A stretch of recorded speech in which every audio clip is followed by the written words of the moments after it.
तो हमने स्टार्ट किया था B pharmacy 5th semester industrial pharmacy में यूनिट नंबर 1।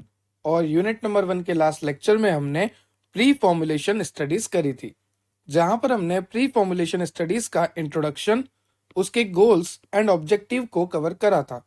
साथ ही साथ हमने फिजिकल प्रॉपर्टीज देखी थी, जैसे crystalline form, amorphous form, particle की साइज किस तरह से फॉर्मुलेशन को अफेक्ट करती है, शेप किस तरह से अफेक्ट करता है, flow property, solubility, pK, pH, partition coefficient and polymorphism. अब आज का जो आपका लेक्चर है वो है केमिकल प्रॉपर्टीज के ऊपर। आज के इस लेक्चर में हम केमिकल प्रॉपर्टीज को डिटेल स्टडी करेंगे, जहां पर हम देखेंगे hydrolysis, oxidation, reduction, racemization and polymerization. तो लेक्चर काफी ज्यादा इंपॉर्टेंट है, क्योंकि यहां से 10 मार्क्स का क्वेश्चन आता है कि प्री फॉर्मुलेशन स्टडीज को आप बताइए। साथ ही साथ आप बताइए कि physico chemical character of drug substance की स्टडी करिए, मतलब कि फिजिकल प्रॉपर्टी और केमिकल प्रॉपर्टी किस तरह से आपके ड्रग के फॉर्मुलेशन को अफेक्ट करेगी। तो फिजिकल तो हमने लास्ट लेक्चर में कवर कर ली थी, अब आज के इस लेक्चर में हम करेंगे केमिकल को कवर। तो चलिए लेक्चर को स्टार्ट करते हैं। अगर आपको और लेक्चर की रिक्वायरमेंट है तो आप चेक कर सकते हैं हमारी प्लेलिस्ट, जहां पर आपको यूनिट वाइज सारे लेक्चर मैंने मेंशन किए हुए हैं। और अगर आपको नोट्स की रिक्वायरमेंट है तो आप चेक कर सकते हैं हमारी एप्लीकेशन, डेप्थ ऑफ बायोलॉजी की एप्लीकेशन आप डाउनलोड कर सकते हैं प्ले स्टोर से, और आपको वहां पर सारे नोट्स अवेलेबल मैंने कराए हुए हैं। वहां पर लाइव लेक्चर्स भी होते हैं, ऑनलाइन क्लासेस भी होती है, तो जरूर डाउनलोड कीजिएगा डेप्थ ऑफ बायोलॉजी एप्लीकेशन। चलिए लेक्चर को स्टार्ट करते हैं। तो चलिए बिल्कुल बेसिक से स्टार्ट करते हैं आज के लेक्चर को। केमिकल प्रॉपर्टीज के बारे में आपको पूछा है, तो केमिकल प्रॉपर्टीज में इंक्लूड होते हैं hydrolysis, oxidation and reduction, racemization and polymerization. तो वन बाय वन सभी को स्टडी करेंगे। सबसे पहले हम स्टडी करेंगे हाइड्रोलाइसिस को। तो देखो, नाम से पता लग रहा, हाइड्रोलाइसिस मतलब आपका जो ड्रग है या आपका जो भी सब्सटेंस है, उसकी रिएक्शन यहाँ पर पानी के साथ होने वाली है, वाटर के साथ होने वाली है, और उसकी वजह से आपका ड्रग जो है खराब हो जाता है। देखो, हाइड्रोलाइसिस होना मतलब आपके पार्टिकल की, आपके ड्रग पार्टिकल की, आपके सब्सटेंस की वाटर के साथ रिएक्शन होना, मॉइस्चर के साथ रिएक्शन होना, जिसकी वजह से आपका ड्रग जो है डीनेचर हो जाएगा, आपका ड्रग जो है डिटोरिएट हो जाएगा, खराब हो जाएगा, सब स्टैंडर्ड क्वालिटी का हो जाएगा। ठीक है, तो यहां पर मैंने आपको बता रखा है हाइड्रोलाइसिस में क्या होता है। ड्रग जो है वो मॉइस्चर के साथ, वाटर के साथ रिएक्ट करता है, और वहां पर बॉन्ड जो है ब्रेक हो जाते हैं। देखो यहाँ पे लिखा है, वाटर के साथ रिएक्ट करने के बाद क्या होता है, resulting in the cleavage of chemical bond. जो आपके सब्सटेंस के, ड्रग के केमिकल बॉन्ड्स है वो टूट जाते हैं, ब्रेक हो जाते हैं। ठीक है सर, हमें यहाँ तक क्लियर हो गया कि हाइड्रोलाइसिस में क्या होता है। ड्रग जो है वाटर के साथ रिएक्ट कर लेती है, मॉइस्चर के साथ रिएक्ट कर लेती है, जिसकी वजह से ड्रग के सब्सटेंस के बॉन्ड जो है ब्रेक हो जाते हैं। अब ऐसी कौन कौन सी ड्रग है, तो ध्यान से सुनना। ऐसी ड्रग जिनमें फंक्शनल ग्रुप एस्टर हो, अमाइड हो, लेक्टम हो, ये बहुत ज्यादा प्रोन होती है हाइड्रोलाइसिस के। प्रोन का मतलब कि हाइड्रोलाइसिस होने के चांसेस इन फंक्शनल ग्रुप में ज्यादा होते हैं, एस्टर में, अमाइड में और लेक्टम्स में। तो ध्यान रखना, हाइड्रोलाइसिस का मतलब होता है ड्रग या सब्सटेंस की रिएक्शन मॉइस्चर के साथ होना, जिसकी वजह से बॉन्ड ब्रेक हो जाता है। और किस में ज्यादातर देखने को मिलता है, एस्टर में, अमाइड में और लेक्टम में। दो तरह से हाइड्रोलाइसिस होता है, एसिड बेस हाइड्रोलाइसिस और base based hydrolysis.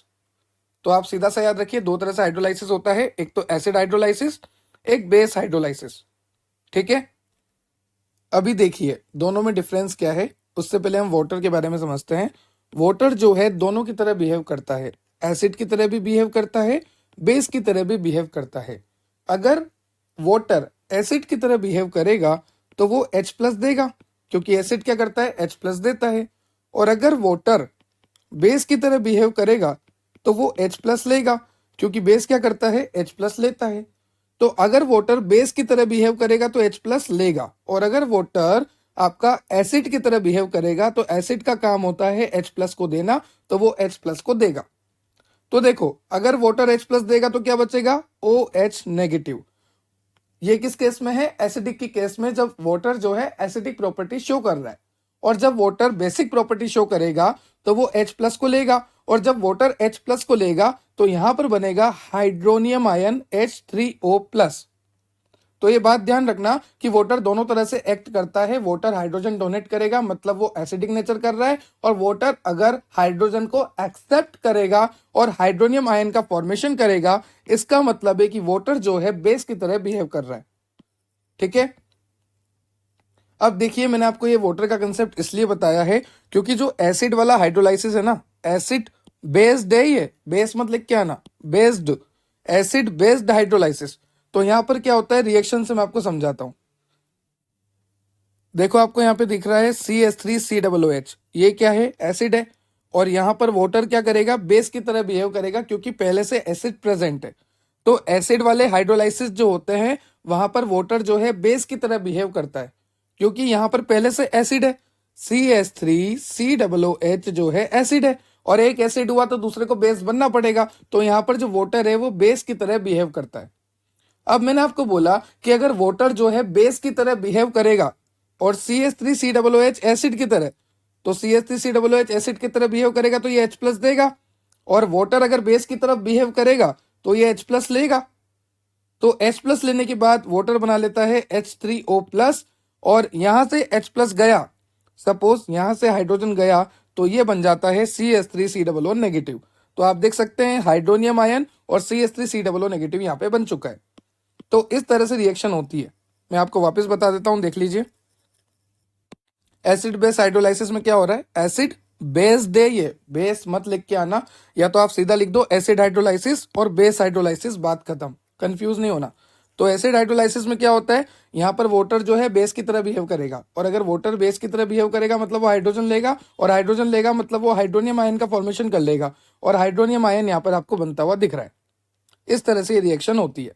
Now second is base hydrolysis. अब बेस हाइड्रोलाइसिस में क्या होता है, यहां पर एसिड में वाटर बेस की तरह बिहेव कर रहा था ना, तो अब बेस वाले कंसेप्ट में वाटर एसिड की तरह बिहेव करेगा, उल्टा हो जाएगा। बेस में वाटर जो है एसिडिक होगा और एसिड के कंसेप्ट में वाटर जो है बेसिक होगा, उल्टा कर देना। अब देखो ये जो है पिरिडीन है, पिरिडीन की रिएक्शन जब आप पानी के साथ कराओगे तो पिरिडीन क्या होता है, बेस, और एक बेस है तो वाटर कैसा रिएक्ट करेगा, एसिड की तरह, और अगर वाटर एसिड की तरह रिएक्ट करेगा मतलब ये हाइड्रोजन देगा, H+ देगा, और अगर ये H+ देगा तो कहां जाएगा, नाइट्रोजन के पास। तो आप देखिए यहाँ पर H+ दे दिया इसने, नाइट्रोजन के पास आ गया, और वाटर ने जैसे ही H+ दिया, अपनी एसिडिटी शो करी, तो वाटर अब कन्वर्ट हो जाता है OH नेगेटिव। आप दिख रहे हैं यहाँ पर, इसको OH नेगेटिव कर लीजिए, एक ही बात है, OH नेगेटिव में कन्वर्ट हो जाता है। ठीक है, तो ये हाइड्रोलाइसिस हो रही है आपकी ड्रग की, आपके सब्सटेंस की। तो इसको आप कैसे बचा सकते हैं, आपने अभी देखा दो तरह से हाइड्रोलाइसिस हो रही है, एसिड हाइड्रोलाइसिस, बेस हाइड्रोलाइसिस। तो आप इसको किस तरह से बचा सकते हैं वो देखिए। आपको यहाँ पर बफर ऐड कर देना है, आपको यहाँ पर सर्फेक्टेंट ऐड कर देना है। बफर ऐड करने से, सर्फेक्टेंट ऐड करने से आप हाइड्रोलाइसिस से बच सकते हैं। साथ ही साथ आपको मॉडिफिकेशन करना है केमिकल स्ट्रक्चर्स में। जो भी केमिकल स्ट्रक्चर्स है, मान लीजिए आपके कोई कंपाउंड की केमिकल स्ट्रक्चर है और उस केमिकल स्ट्रक्चर की वजह से उसका हाइड्रोलाइसिस हो रहा है, तो आपको उस स्ट्रक्चर में चेंज कर देना है। हमने करा है ना फोर्थ सेमेस्टर में SAR, स्ट्रक्चर एक्टिविटी रिलेशनशिप, अलग अलग चेंज कर करके देखा है, तो वैसे यहां पर चेंज कर करके देखना है स्ट्रक्चर में। तो पहला तो हो गया बफर ऐड कर दो, सर्फेक्टेंट ऐड कर दो, फिर हो गया केमिकल स्ट्रक्चर में मॉडिफिकेशन कर दो, फिर आपके ड्रग में जो भी एक्वस पार्ट है उस एक्वस पार्ट को हटा दो, क्योंकि आपको पता है कि एक्वस पार्ट मतलब पानी, और ड्रग जब पानी के साथ रिएक्ट करती है तभी तो हाइड्रोलाइसिस होता है। तो आपने क्या करना है, जो भी आपका एक्वस सॉल्वेंट है उसको हटा दो और रिप्लेस कर दो नॉन एक्वस सॉल्वेंट से। ना रहेगा एक्वस मतलब ना रहेगा पानी, और ना होगा हाइड्रोलाइसिस। नेक्स्ट है आपका reduce exposure to water. Water के कांटेक्ट में मत आने दो, सीधी सी बात है, वाटर के कांटेक्ट में आएगी नहीं आपकी ड्रग, आएगा नहीं आपका सब्सटेंस, तो फिर वो रिएक्शन ही नहीं करेगा। Next is conversion of some drug into dry powder. अब देखो कुछ ड्रग्स को जिनका ड्राई पाउडर पॉसिबल है बनाना, तो उनको आप ड्राई पाउडर में कन्वर्ट कर दो। ड्राई पाउडर में कन्वर्ट करने से क्या होगा कि वो जो है मॉइस्चर को गेन नहीं करेंगे, उनमें मॉइस्चर रहेगा ही नहीं, और मॉइस्चर रहेगा ही नहीं तो उनका हाइड्रोलाइसिस होगा ही नहीं। नेक्स्ट आपको दे रखा है कि ऐसे कौन कौन से एग्जाम्पल है, ऐसे कौन कौन से ड्रग है जिनमें हाइड्रोलाइसिस होने के ज्यादातर चांसेस होते हैं। तो आपको दे रखा है एस्पिरिन, पेनिसिलिन एंड डायमोर्फिन। अब एक बात ध्यान रखना है, जो पेनिसिलिन है इसके बारे में आपने पहले भी पढ़ा है कि पेनिसिलिन जो है पेनिसिलियम नोटेटम से मिलती है, अलेक्जेंडर फ्लेमिंग ने डिस्कवर करी थी, इसके लिए इनको नोबेल प्राइज भी मिला था। तो पेनिसिलिन इज एन एंटीबायोटिक, और एंटीबायोटिक में पता है क्या होता है, इस पेनिसिलिन में बीटा लेक्टम रिंग होती है, बीटा लेक्टम रिंग। और आपको पता है कि अगर लेक्टम ग्रुप हुआ तो उसमें तो हाइड्रोलाइसिस होता ही होता है। दैट्स वाई पेनिसिलिन में हाइड्रोलाइसिस होता है। पेनिसिलिन में हाइड्रोलाइसिस इसीलिए होता है क्योंकि वहां पर बीटा लेक्टम रिंग है, and this beta lactam ring are more prone to hydrolysis, उसमें तो सबसे पहले होगा। इसलिए यहां पर एग्जाम्पल में लिखा है कि penicillin, aspirin and diamorphine are the example that undergo hydrolysis. This drug are undergo hydrolysis. Now next is oxidation and reduction. तो चलिए कंसेप्ट समझते हैं ऑक्सीडेशन और रिडक्शन का। तो देखो सीधा सा मतलब है, ऑक्सीडेशन का मतलब होता है ऑक्सीजन का आना, नाम से पता लग रहा कि ऑक्सीडेशन हो गया, ऑक्सीजन आ गया, या फिर इलेक्ट्रॉन का लॉस होना, इलेक्ट्रॉन का चले जाना। और अगर मैं बात करूं रिडक्शन की, तो रिडक्शन में क्या होता है, ऑक्सीजन नहीं आती, चली जाती है, और इलेक्ट्रॉन गेन होता है। ठीक है, तो याद रखना, ऐसे याद रखो, ऑक्सीडेशन मतलब मेरा ऑक्सीडेशन हो गया, मतलब मेरे पास ऑक्सीजन आ गया, और एक चीज आई है तो दूसरी जाएगी, यहां से इलेक्ट्रॉन का लॉस हो गया। रिडक्शन, यहां पर ऑक्सीजन आ ही नहीं रहा, तो फिर दूसरी चीज आएगी, वो है इलेक्ट्रॉन। तो यहां पर मैंने लिखा हुआ है ऑक्सीडेशन का मतलब होता है लॉस ऑफ इलेक्ट्रॉन। यहां पे मैंने बता रखा है इलेक्ट्रॉन लॉस हो रहा है, क्योंकि ऑक्सीडेशन में तो ऑक्सीजन आ रही है तो दूसरी चीज जाएगी। और रिडक्शन का मतलब क्या होता है, इलेक्ट्रॉन की गेनिंग हुई है। तो आप देखिए रिडक्शन में गेन ऑफ इलेक्ट्रॉन। अब ये जो ऑक्सीडेशन है, ये आपके प्रोडक्ट को, आपके ड्रग को, आपके कंपाउंड को खराब कर देती है। तो ऑक्सीडेशन कैसे होती है वो देखो, दो तरह से ऑक्सीडेशन होती है। एक होता है ऑटो ऑक्सीडेशन, एक होता है free radical chain process. I repeat, ये एक्स्ट्रा कंटेंट है, पर मैं आपको पढ़ा रहा हूं ताकि आप अच्छे से एग्जाम में लिख सको, क्योंकि ऑक्सीडेशन में आप 4 पॉइंट लिखोगे उसके बाद लिख नहीं पाओगे। तो आप यहां पे डिटेल में देखो कि ऑक्सीडेशन कैसे होती है। ठीक है, ऑक्सीडेशन जो है दो वेज में होती है, एक होता है ऑटो ऑक्सीडेशन और एक होता है फ्री रेडिकल चेन प्रोसेस। तो चलिए वन बाय वन दोनों को देखते हैं, ऑटो ऑक्सीडेशन को फिर फ्री रेडिकल चेन प्रोसेस को। तो ऑटो ऑक्सीडेशन में क्या होता है, जो आपका ड्रग है, जो आपका सब्सटेंस है, उसकी रिएक्शन मॉलिक्यूलर ऑक्सीजन से हो जाती है। देखो मैंने यहाँ पे हाईलाइट किया हुआ है, जो भी आपका ड्रग और सब्सटेंस है उसकी रिएक्शन मॉलिक्यूलर ऑक्सीजन से हो जाती है, जिसकी वजह से एक फ्री रेडिकल जनरेट होता है, एक फ्री रेडिकल वहां पे जनरेट होता है। देखो अगर दो इस तरह से आपको डॉट दिखे तो ये हो गया लोन पेयर, ये क्या हो गया, लोन पेयर। और अगर एक सिंगल डॉट दिख रहा है तो वो क्या हो गया, फ्री रेडिकल। तो यहां पर क्या हुआ, जो आपका ड्रग था, जो आपका सब्सटेंस था, उसकी रिएक्शन ऑक्सीजन से हुई और उसकी प्रेजेंस में फ्री रेडिकल बन गया। ये तो हो गया ऑटो ऑक्सीडेशन। अब दूसरा होता है फ्री रेडिकल चेन प्रोसेस। ये हम देख रहे हैं कि ऑक्सीडेशन किस तरह से होता है। तो देखो फ्री रेडिकल चेन प्रोसेस की 3 स्टेप है।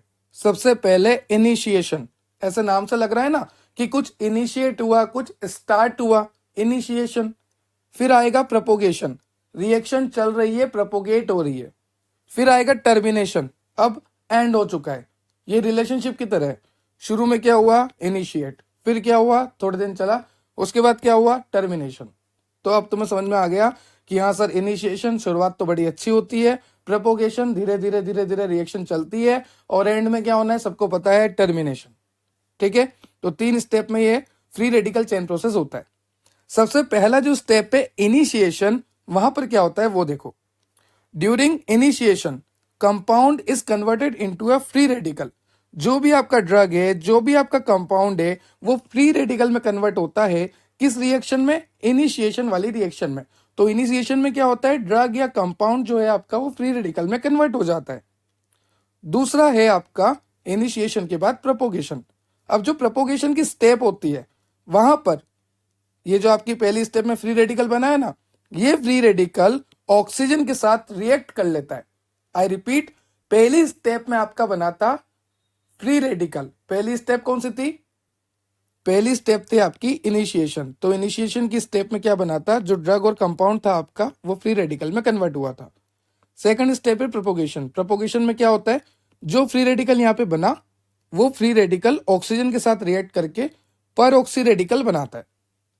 Now last step is termination. ये जो पर ऑक्सी रेडिकल बना, अब ये पर ऑक्सी रेडिकल हाइड्रोजन के साथ रिएक्ट करके हाइड्रो परऑक्साइड बनाता है। ठीक है, नए रेडिकल्स बनाता है, हाइड्रो परऑक्साइड बनाता है, और उसके बाद ये टर्मिनेट हो जाती है, खत्म हो जाती है ऑक्सीडेशन की प्रोसेस। तो सबसे पहले फ्री रेडिकल बना, फिर परऑक्सी रेडिकल बना और लास्ट में हाइड्रो परऑक्साइड बना। इस तरह से फ्री रेडिकल चेन प्रोसेस चलती है। अब ये तो हुआ ऑक्सीडेशन कैसे होता है। अब हमें बचना है, हमारे सब्सटेंस को, हमारे ड्रग को हमें बचा कर रखना है। तो ऑक्सीडेशन से बचाने के लिए सबसे बेस्ट है आप एंटीऑक्सीडेंट का यूज करो। एंटीऑक्सीडेंट ऐसे एजेंट होते हैं जो कि ऑक्सीडेशन से बचाते हैं, या फिर आप किलेटिंग एजेंट का भी यूज कर सकते हैं। साथ ही साथ आपको अवॉइड करना है, अवॉइड मतलब दूर रखना है, हैवी मेटल के कांटेक्ट में नहीं आने देना आपके प्रोडक्ट को। अगर आपका प्रोडक्ट हैवी मेटल के कांटेक्ट में आएगा तो दिक्कत है, तो अवॉइड करो, हैवी मेटल के कांटेक्ट में ना आए। रिड्यूसिंग एजेंट का यूज करो। अगर आपका बहुत ज्यादा ऑक्सीडेशन हो रहा है तो उस केस में आपको रिड्यूसिंग एजेंट का यूज करना होगा। और क्या कर सकते हो आप, पीएच का एडजस्टमेंट कर सकते हो। पीएच अगर प्रॉपर होगी, ना कम होगी ना ज्यादा होगी, एकदम फिक्स होगी, प्रॉपर होगी, तो ना ऑक्सीडेशन होगा ना रिडक्शन होगा। ठीक है। और जैसे मान लीजिए जो चिप्स के पैकेट आते हैं, कुरकुरेस के पैकेट आते हैं, उन पैकेट्स में क्या होता है, ऑक्सीजन फिल नहीं होती। क्यों नहीं होती, कि अगर वहां पर ऑक्सीजन हम फिल करेंगे ना तो हमारे चिप्स वगैरह सब खराब हो जाएंगे, तो उनकी जगह हम नाइट्रोजन फिल करते हैं। तो ऑक्सीजन इसलिए फिल नहीं करते क्योंकि ऑक्सीडेशन हो जाता है, और नाइट्रोजन को फिल करते हैं ताकि ऑक्सीडेशन ना हो। तो हमने यहाँ पर लिखा है oxygen in containers can be replace with nitrogen और कार्बन डाइऑक्साइड। जो ऑक्सीजन है उसको रिप्लेस कर दो, क्योंकि नाइट्रोजन होगा तो नाइट्रोजन तो ऑक्सीडेशन करने नहीं वाला, तो हमारा सब्सटेंस, हमारा जो ड्रग है उसका ऑक्सीडेशन नहीं होगा। लास्ट में लिखा है store in dark and cool containers, जिससे भी आपका ऑक्सीडेशन बच सकता है। अब नेक्स्ट देखते हैं रेसिमाइजेशन। देखो रेसिमाइजेशन में क्या होता है, जो ऑप्टिकल एक्टिव कंपाउंड होते हैं वो ऑप्टिकल इनएक्टिव में कन्वर्ट हो जाते हैं। आप सभी को पता है, आप सभी ने पढ़ा हुआ है B pharmacy 4th semester organic chemistry unit number 1 में, कि जो भी सब्सटेंस पीपीएल को रोटेट कर दे, प्लेन पोलराइज लाइट को रोटेट कर दे, either it is dextro rotatory, either it is laevo rotatory, clockwise करता है, एंटी क्लॉकवाइज करता है, वो पीपीएल को रोटेट कर देता है ना, तो जो भी पीपीएल को रोटेट करता है वो ऑप्टिकली एक्टिव होता है। ये हमने पढ़ा हुआ है। अभी हमें इतना याद रखना है कि रेसिमाइजेशन एक ऐसी प्रोसेस है जहां पर ऑप्टिकल एक्टिव कंपाउंड जो है ऑप्टिकल इनएक्टिव कंपाउंड में कन्वर्ट हो जाता है। A process of conversion of optical active compound into an optical inactive compound. और ये जो रेसिमाइजेशन की प्रोसेस है, रेसिमाइजेशन की जो प्रोसेस है, इसकी जो स्पीड है, इसकी जो रेट है, कि किस रेट से, किस स्पीड से ऑप्टिकल एक्टिव कंपाउंड इनएक्टिव में कन्वर्ट हो रहा है, ये स्पीड, ये रेट किस चीज पर डिपेंड करती है, ये डिपेंड करती है हीट पर, लाइट पर, टेम्परेचर पर, सॉल्वेंट पर, कैटालिटिक हाइड्रोजन पर, हाइड्रोक्सिल आयन पर। कि आपकी रेट ऑफ रेसिमाइजेशन, किस स्पीड से रेसिमाइजेशन हो रहा है, वो डिपेंड करता है लाइट पर, टेम्परेचर पर, हीट पर, सॉल्वेंट पर, कैटालिटिक हाइड्रोजन पर और हाइड्रोक्सिल आयन पर। अब क्या होता है, देखो ऑप्टिकल एक्टिव कंपाउंड अगर ऑप्टिकल इनएक्टिव कंपाउंड में कन्वर्ट हो रहा है तो कहीं ना कहीं ड्रग की फार्माकोकाइनेटिक प्रॉपर्टी भी चेंज होगी। फार्माकोकाइनेटिक प्रॉपर्टी से आप क्या समझते हैं, फार्माकोकाइनेटिक प्रॉपर्टी मतलब ADME, absorption, distribution, metabolism, excretion, ये सब भी अफेक्ट होगा। ठीक है। जैसे अगर मैं एग्जांपल दूं तो जो एल एपिनेफ्रिन होता है, एल का मतलब लीवो रोटेटरी और डी का मतलब डेक्स्ट्रो रोटेटरी। जो एल एपिनेफ्रिन होता है वो 15 से 20 गुना ज्यादा एक्टिव होता है as compare to D epinephrine. यहाँ पे लिखा है L epinephrine is 15 to 20 times more active than D form. तो यहां पर क्या हुआ, जस्ट एक कन्वर्जन से भी एक्टिवनेस में इतनी दिक्कत आ गई।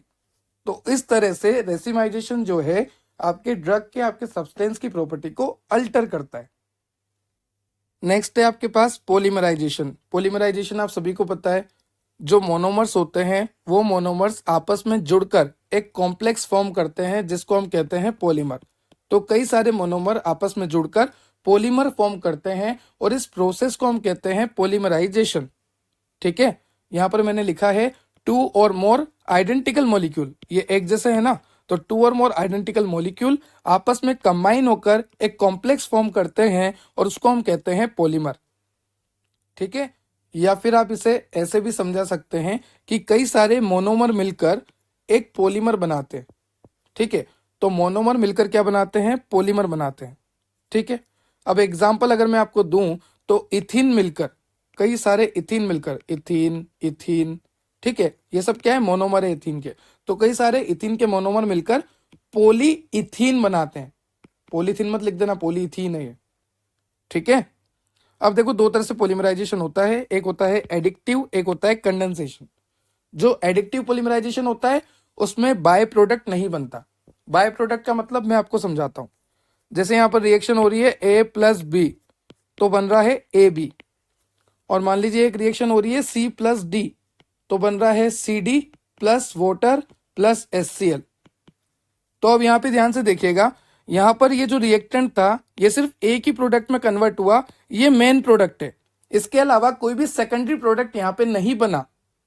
और जबकि आप देख रहे हैं इस रिएक्शन में, तो यहां पर वाटर भी बन रहा है, HCl भी बन रहा है, ये सब सेकेंडरी प्रोडक्ट है। मेन प्रोडक्ट तो बन गया, उसके बाद अगर सेकेंडरी प्रोडक्ट भी बन रहे हैं तो इन्हें हम कहते हैं बाय प्रोडक्ट्स। जो कि मेन प्रोडक्ट्स के अलावा बने वो होते हैं बाय प्रोडक्ट्स। तो आप यहां पे ध्यान रखिएगा, ये जो आपका एडिक्टिव है ना, इसमें बाय प्रोडक्ट्स नहीं बनते। मतलब यहां पर सिर्फ एक मेन प्रोडक्ट बनेगा, कोई भी बाय प्रोडक्ट नहीं बनेगा। वहीं अगर कंडेंसेशन की बात करें तो नाम से पता लग रहा है, कंडेंसेशन मतलब पानी निकालना, और पानी क्या है, एक बाय प्रोडक्ट। मतलब यहां पर बाय प्रोडक्ट बनेगा, जैसे कि वाटर, अमोनिया, हाइड्रोक्लोरिक एसिड। अब अगर मैं बात करूं कि पॉलीमराइजेशन किस तरह से आपके ड्रग को, सब्सटेंस को अफेक्ट करता है, तो आप यहाँ पे देखिए, जो ग्लूकोज का सॉल्यूशन हो जाता है वो डार्क हो जाता है ड्यू टू पॉलीमराइजेशन, ठीक है। तो ये एक एग्जांपल हो गया। तो ये हो गई आज आपकी सारी केमिकल प्रॉपर्टीज, जिसमें हमने देखा, वेट ए मिनट मैं आपको सिलेबस से समझा देता हूँ। जिसमें हमने देखा सबसे पहले हाइड्रोलाइसिस, ओके। हाइड्रोलाइसिस के बाद ऑक्सीडेशन, ऑक्सीडेशन की दो प्रोसेस देखी थी, ऑटो ऑक्सीडेशन और फ्री रेडिकल वाली। फिर रिडक्शन वगैरह, रेसिमाइजेशन एंड पॉलीमराइजेशन। तो आज आपकी केमिकल प्रॉपर्टीज भी कंप्लीट हो चुकी है। अब नेक्स्ट इसके सिर्फ दो लेक्चर आने वाले हैं। एक लेक्चर आएगा BCS क्लासिफिकेशन का और एक लेक्चर आएगा एप्लीकेशन का। वैसे एप्लीकेशन तो हम पहले भी कवर कर चुके हैं, पर आपको स्पेसिफिक पूछिए सॉलिड, लिक्विड और पेरेंट्रल, तो वो भी हम कवर करवा देंगे। तो सिर्फ 4 लेक्चर में ये यूनिट कंप्लीट हो जाती है। पहला लेक्चर, दूसरा लेक्चर, तीसरा lecture and fourth one. I hope आपको लेक्चर क्लियर हुआ होगा। अगर आपको लेक्चर से रिलेटेड कोई भी डाउट है तो आप कमेंट सेक्शन में कमेंट कर सकते हैं। ये नोट्स आपको डेप्थ ऑफ बायोलॉजी एप्लीकेशन पे मिलेंगे, जो कि आप डाउनलोड कर सकते हैं प्ले स्टोर से। और टेलीग्राम से जुड़ जाना, टेलीग्राम में सारे अपडेट आते हैं, इंस्टाग्राम पे मीम्स आते हैं, और एप्लीकेशन की लिंक, टेलीग्राम की लिंक, इंस्टाग्राम की लिंक, सबकी लिंक आपको डिस्क्रिप्शन बॉक्स में मिलेगी। तो एक बार जरूर विजिट कर लेना। Subscribe and share for more. Have a nice day. Thank you.